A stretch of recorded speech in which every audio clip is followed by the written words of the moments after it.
Entre-temps, quand même, Patrick Bala, est quelque chose de terrible. Vous mettrez les guillemets à terrible.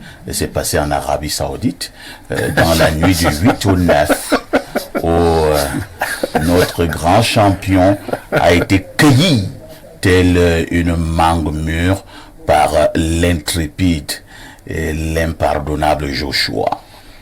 Bon, pour les adeptes du noble art, la boxe en l'occurrence, savait déjà que ce sera très difficile pour Francis Ngannou. Parce que vous avez en face de vous un Anthony Joshua qui, en 30 combats de boxe professionnelle, n'en a que perdu 3. Avec 24 KO. Oui. Donc, vous pouvez imaginer que pour Francis Ngannou, qui sort... Un CV effrayant. Oui.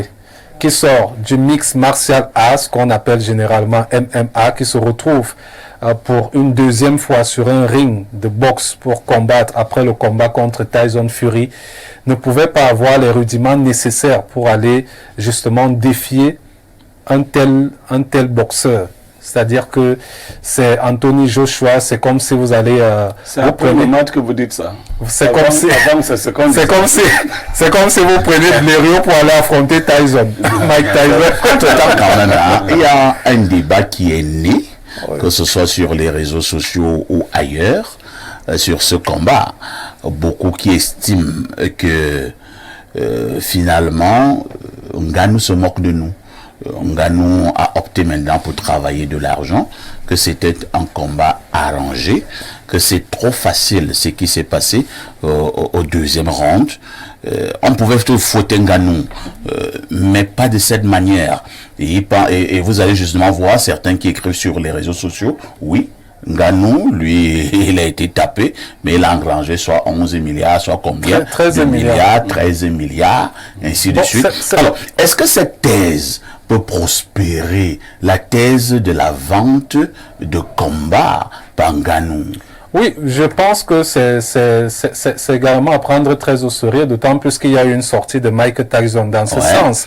Tyson a fait une sortie dans ce sens. Si on continue comme ça, c'est la boxe qui est en train de qui va totalement disparaître. Ça peut être un argument plausible, d'autant plus que vous savez que généralement dans les sports de haut niveau, on a ce qu'on appelle également la haute mafia. C'est-à-dire que pour les pratiquants de la boxe anglaise, enfin pour les dirigeants de la boxe anglaise, le combat Ngannou-Tyson Fury, ayant commis beaucoup de gaffes, ayant justement montré des failles en ce qui concerne cette boxe anglaise, parce que vous connaissez qui est Tyson Fury, peut-être il pouvait avoir des arrangements dans ce sens. C'est-à-dire que ramener Ngannou pour amener un autre boxeur qui pratique justement cette discipline et montrer que Ngannou n'a pas encore les rudiments nécessaires pour pratiquer justement la boxe anglaise. Cette affaire de vente de combat a débuté avec Fury lui-même. C'est-à-dire que lorsque Ngannou est contre Fury, à la fin, on a commencé à en parler. Que ça a également été de l'exhibition, c'était un combat arrangé dès le départ. Maintenant, Ngannou repart contre Joshua, on reparle de cette affaire. Ma question est celle de savoir si effectivement Ngannou est entré dans ce jeu. Est-ce que Ngannou ne se moque pas de tout un peuple? Bon, c'est vrai que je ne suis pas dans la tête de Francis Ngannou, mais on a l'impression qu'il se satisfait finalement de ce qu'il gagne. Si je peux m'inviter à vous. Oui, vous allez parler, puisque même Patrice Simon va coller un commentaire. Il se satisfait. Oui, on finit après. Il se satisfait finalement de ce qu'il gagne. Il gagne énormément d'argent en pratiquant cette boxe anglaise. Peu importe qu'il gagne les combats ou pas. D'ailleurs, il a perdu contre il peut forger sa fortune dans l'entourloupe. Bien sûr, c'est possible. D'autres également avant lui l'ont fait. Donc, alors maintenant, que faisons-nous de ces émotions des Camerounais qui attendent habituellement ces matchs tard dans la nuit, alors que probablement c'est un arrangement? Les Camerounais donnent combien? Bon, vous savez, je vais faire une petite bifurcation en politique pour dire que les promesses électorales n'engagent que ceux qui y croient. Non, là-bas, c'est pas l'élection. Bon, pour revenir, non, c'est juste pour revenir dans le sens où, si vous avez décidé d'interrompre votre sommeil à minuit pour attendre. Je pense que la problématique que je suis en train de lancer sur ce plateau est très importante. Oui, bien sûr. Et là, je passe la parole à Pierre Blériot. Pierre Blériot, nous avons confiance à un combattant, à un boxeur de haut niveau qui s'appelle Ngannou Francis. Alors, de plus en plus, il y a une thèse qui prospère. Ngannou vend les combats. Nous, là, c'est qui? Nous qui avons confiance, c'est qui? Nous, les Camerounais. Ndongo Ebanga, c'est ça, lui qui est mort récemment. Oui. Nous avons fait quoi? Si Ngannou vient ici au Cameroun et devient pauvre, nous les Camerounais, nous allons faire quoi? Faut arrêter, ça c'est, il faut arrêter vos choses. Là, nous avons confiance. Bon, je vais d'abord dire un mot sur la défaite de Ngannou. Mon sentiment personnel. Le combat de Ngannou s'annonce au mois de décembre contre Joshua. J'ai vu Ngannou dans beaucoup de voyages et autres. Si vous faites attention, il était même en Coupe d'Afrique, il était ici et là. C'est la boxe professionnelle de très haut niveau et il est nouveau dans cette affaire. Que les gens ne vous disent pas que Ngannou faisait d'abord la boxe. Ce que Ngannou faisait avant là, c'était la boxe amateur. Avant, non. À ce niveau-là, je pense qu'il y a eu beaucoup de relâchement de la part de Ngannou. Ça, c'est mon problème de préparation. Oui. Il n'a pas suffisamment préparé ce match comme il avait préparé le précédent. Ne serait-ce que venir donner les trophées aux meilleurs joueurs du championnat camerounais, les choses comme ça, papa, maman, les choses. Bon, il voyageait beaucoup. Il s'amusait beaucoup. On dit même l'avoir vu aussi avec les femmes. Mais c'est pas un péché. Non, c'est un péché. Un péché comme oui, oui, pour le sport. Est-ce que Ngannou n'a pas droit à ici, aussi. Décembre, mars, 8 mars, c'est 2 mois. C'est une période d'hyper-concentration. Les sportifs appellent stage bloqué. Donc, il y a cela. Et quand on dit que Ngannou aurait vendu le match, le coup qui envoie Ngannou finalement au sol, je veux que les Camerounais revoient ça. Et j'aime vous dire que de mon je pense qu'on va demander la réalisation de ces images du combat Ngannou contre Joshua, que la réalisation nous cale encore ces images. De mon point de vue, ce coup de poing aura d'énormes conséquences dans la santé de Ngannou. Ah bon? Oui. Ngannou ferait bien de mettre de l'argent de côté pour ce coup de poing qu'il a reçu. Parce que Ngannou s'est évanoui. Peut-être moi j'ai attendu le combat. J'ai vu les 2 précédents combats. Ngannou ne savait plus s'il était abattu. Il était perdu. Il demande maman, je suis où? Les gens lui disent Riyad, il dit Riyad où? Parce qu'il faut voir. Donc les Blancs ne donnent pas leur argent pour rien.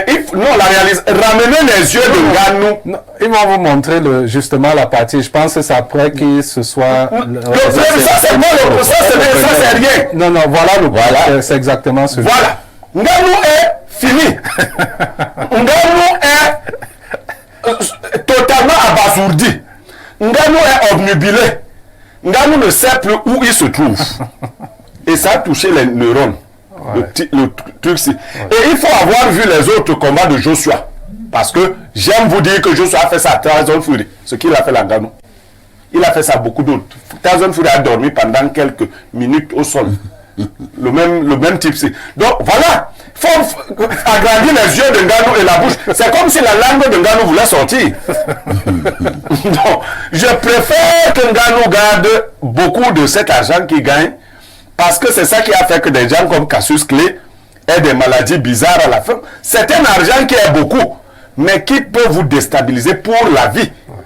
Ngannou allait entrer dans un art qui touche beaucoup aux neurones.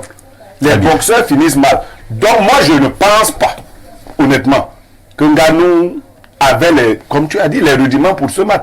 Parce que dès longtemps, je ne suis pas boxeur, mais j'ai vu que sa garde n'était pas très bonne. Hein. Voilà, exactement. Et elle était trop ouverte. Il a voulu jouer avec le bras gauche comme s'il était... Non, Ngannou n'est pas encore pro de la boxe anglaise.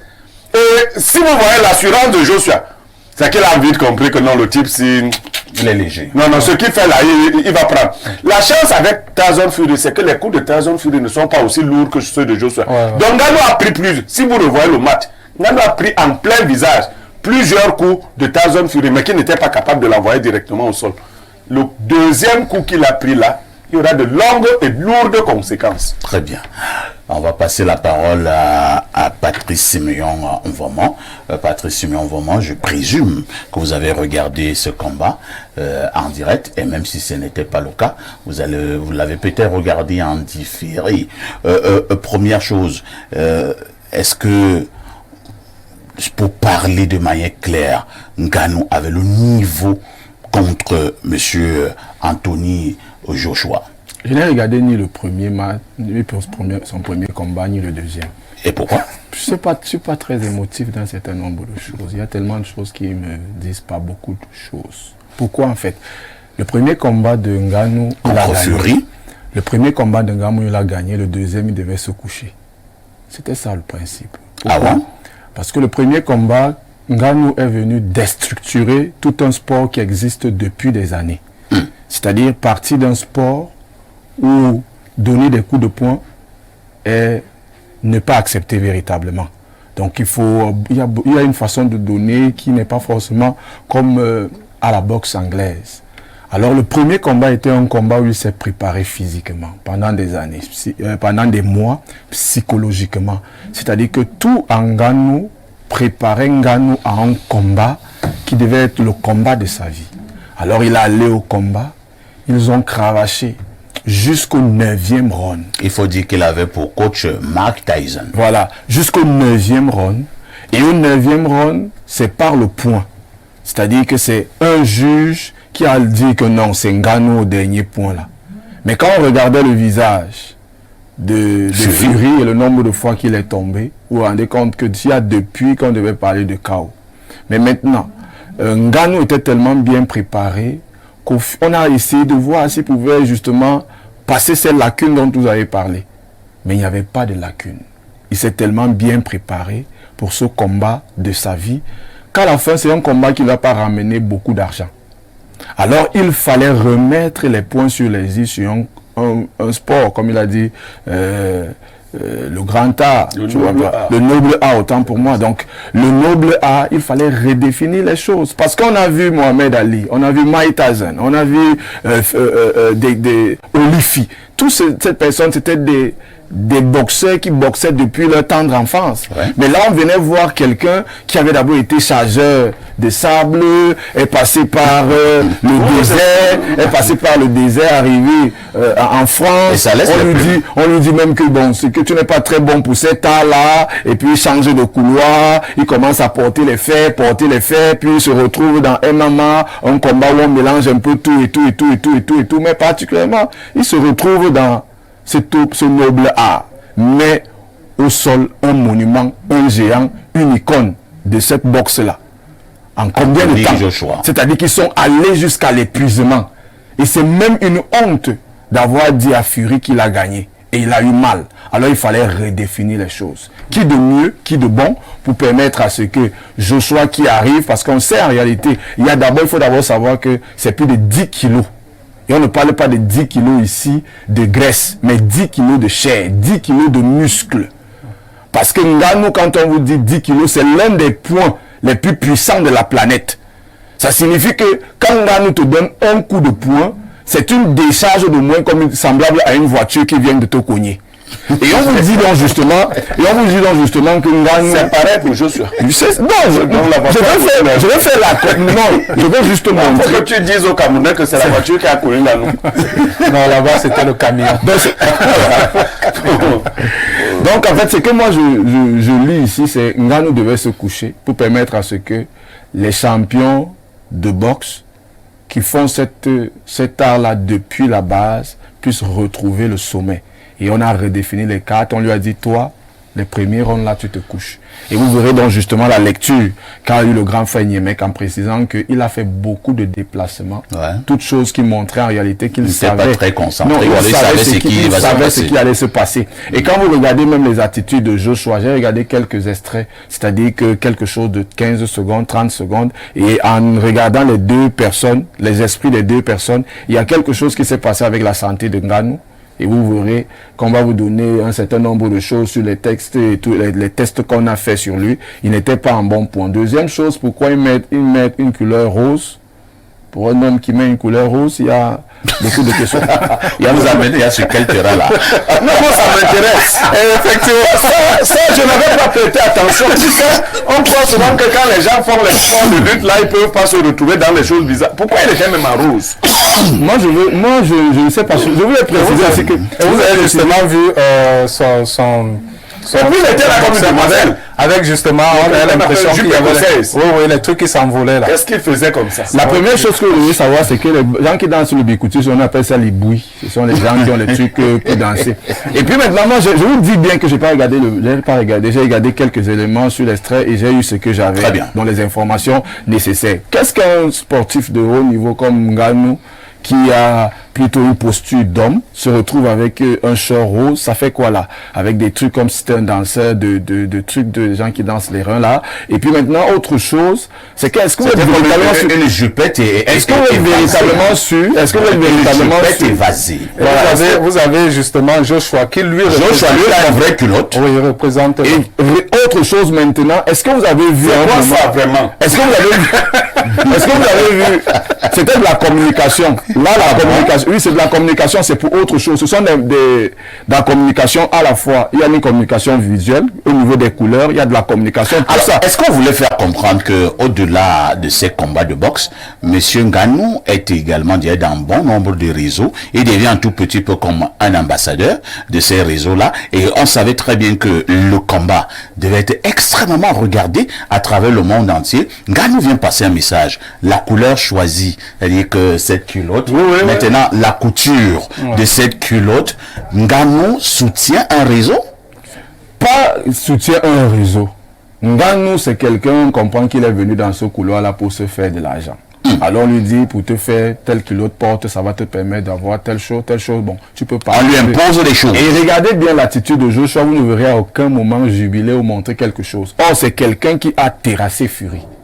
Alors, si pour quelqu'un qui a terrassé un champion comme Fury, vous vous retrouvez en face de d'un bâtiment comme celui-là, et puis vous donnez des coups de poing, vous ne jubilez pas un moment, et puis vous gagnez le combat, vous partez quand même soulever sa main. Il y a quelque chose. On a même vu Monsieur Anthony avoir arboré la casquette aux couleurs du Cameroun, vert ou jaune. Ça vous montre en réalité ici.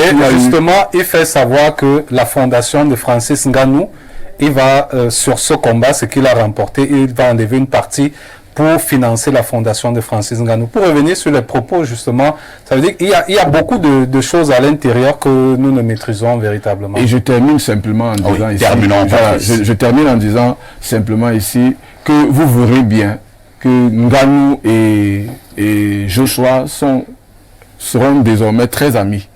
Ils le sont même déjà. Voilà, ils sont très amis pour des personnes qui avaient véritablement un combat. Il faut savoir. Alors finalement, de qui se moque-t-on? On ne se moque pas de quelqu'un. Mais je vais dire non, mon problème c'est l'émotion, les cœurs des Camerounais. Moi je vous dis, je regardais ce combat au village, je ne peux pas vous dire le nombre de cousins qui n'ont pas dormi jusqu'au matin parce qu'on a tapé Ngannou. Vous êtes naïf de penser en réalité que quand vous regardez un match un combat de boxe, c'est que le résultat que vous voyez là qui est là. Le véritable combat se joue dans l'avenir. Vous êtes sûr qu'ils seront encore nombreux. Ils vont attendre les combats d'un grand mois, d'une heure et demie. Vous ne pas regarder, c'est pas votre problème. Et puis même au-delà, les blaireaux seront nombreux. Ne dites pas que les Camerounais apportent nous apportons de l'énergie en Ngannou, nos prières en Ngannou. Les couleurs que Ngannou apporte déjà la nuit de parfait, je termine. Ngannou fait partie du top 10, n'est-ce pas, des boxeurs. Voilà. Ngannou a la possibilité, avec ce combat qu'il vient de perdre, de faire une progression qui permet à ce que Ngannou arrive dans le top 3. Vous faites une progression avec quelqu'un qui je suis en train de vous montrer les ententes et toutes les choses qui ont été proposées. On fait une progression avec quelqu'un qui s'envole sur les rings comme ça. Oui, ce qu'il dit, techniquement, c'est... Je suis en train de vous montrer ce qui est en train de passer les parce qu'au fur et à mesure que vous combattez avec des personnes d'une certaine catégorie, ça vous donne plus de points au ranking pour atteindre justement ce stade-là. De toutes les façons, nous allons nous revoir après ce combat de Ngannou. Je vais vous dire et vous démontrer comment sa carrière aura subi un grand coup. À tout de suite pour la suite.